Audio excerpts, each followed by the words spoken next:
Good morning सभी दोस्तों को। तो आज अपन इस वीडियो के अंदर बात करेंगे what is CUT. CUT start करने से पहले अपन पहले ये जान लेते हैं कि आप सीयूटी नए हैं तो मैं आपको पहले बता दूं कि सेंटर यूनिवर्सिटी एंट्रेंस टेस्ट, इसके अंदर स्टार्टिंग के अंदर पहले तो परसेंटेज बेस के ऊपर कॉलेज, मतलब जो सेंटर की कॉलेज है उसके अंदर एडमिशन होता था, पर सारी कॉलेजों ने मिलकर एक एग्जाम बनाया सीयूटी, इसको बोलते हैं सेंटर यूनिवर्सिटी एंट्रेंस टेस्ट। तो इसी के अंदर आप पहले जानना चाहते हो कि क्वालिफिकेशन क्या होती है। क्वालिफिकेशन कुछ ज़्यादा नहीं है, बस आप 12th पास आउट होने चाहिए। क्वालिफिकेशन में आप बस ओनली 12th पास आउट होने चाहिए, 12th पास आउट, और इसके लिए कुछ नहीं। आप 25 के अंदर, मतलब 2025 के अंदर पेपर देने वाले हैं, वो देना चाहते हैं, और जो 24 वाले बच्चे हैं तो उनको इस चीज़ के बारे में तो जानकारी बहुत ज़्यादा होगी। तो आगे अपन जैसे बढ़ते हैं कि 12th पास आउट होना चाहिए क्वालिफिकेशन के अंदर, और इससे ज़्यादा आपको कुछ नहीं चाहिए। आपको वो ऐसे नहीं है कि किसी और कोई डिग्री भी नहीं, आपको बस 12th पास आउट होना चाहिए।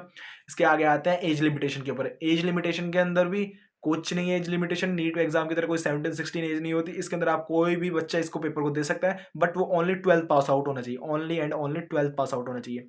और एप्लीकेशन फीस के ऊपर आते हैं तो अलग अलग सब्जेक्ट की अलग अलग फीस है, मतलब अलग अलग सब्जेक्ट की अलग अलग फीस नहीं।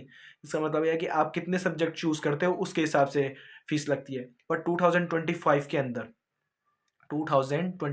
अंदर ओनली आप 6 सब्जेक्ट ही फिल कर सकते हो। जो आप पढ़ते हैं उसको बोलते हैं डोमेन, और उसके अदर आप लैंग्वेज और कोई आपको अलग सब्जेक्ट में इंटरेस्ट हो आप वो भर सकते हो। ओनली 6 सब्जेक्ट ही भर सकते हो, इसके अलावा आप कोई ज़्यादा सब्जेक्ट नहीं भर सकते, क्योंकि लिमिट लगा दी गई है गवर्नमेंट के थ्रू, एनटी के थ्रू मतलब।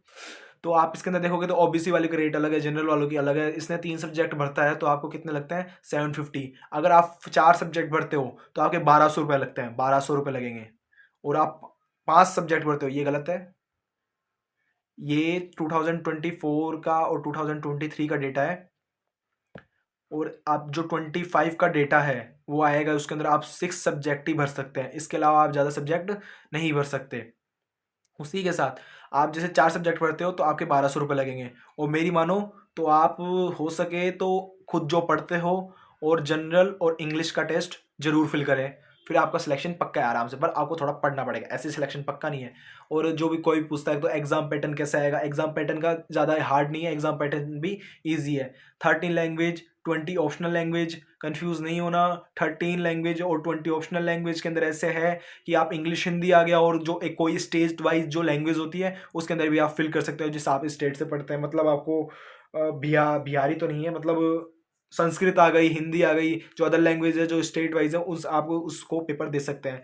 और 27 डोमेन लैंग्वेज, दो क्या होता है डोमेन स्पेशल टेस्ट है, जो आपका सब्जेक्ट है लगभग मैथ, बायोलॉजी, आर्ट्स के अंदर क्या, geography, political, history, another another subject है, उसके अंदर आप कोई सा भी सब्जेक्ट भर सकते हैं। ओनली 6 ही, इससे ज़्यादा आप नहीं भर सकते। और उसके साथ आता है एक जनरल टेस्ट, जो आपकी क्वालिफिकेशन, मतलब आपके माइंड को चेक करता है। आपको जेएनयू जैसी कॉलेज के अंदर टारगेट कर रहे हैं तो आप इस जनरल टेस्ट के पेपर को दे सकते हैं। इसके आगे अपन टॉप कॉलेजेस की बात करेंगे। टॉप कॉलेजेस कौन सी है, तो टॉप कॉलेजेस में मैंने नॉर्थ कैंपस डीयू से निकाला है, तो डीयू के कॉलेज आप दे सकते हो। तो फर्स्ट नंबर पे आती है, हर बार आती है ऑफिशियल डेटे के हिसाब से तो जेएनयू ऊपर है, और क्या बोलते हैं जो नॉर्थ कैंपस में सबसे ज़्यादा ऊपर है उसके अंदर हिंदू आ जाती है, हंसरा आ जाती है, मिरांडा हाउस आ जाती है। ये लेडीज़ है, मतलब ये वुमेन्स के लिए है, गर्ल्स के लिए है। और सुखदेव कॉलेज है बिजनेस के लिए, रामजा कॉलेज है, इंद्रप्रस्थ कॉलेज है, उसी के साथ कनोडिया करोड़ीमल कॉलेज है, उसी के साथ दौलत राम कॉलेज है। आप इन कॉलेज अच्छा लगा तो आप आगे दूसरा पार्ट देखना चाहते हो, सब्सक्राइब करें, शेयर करें, कमेंट करें। Thank you.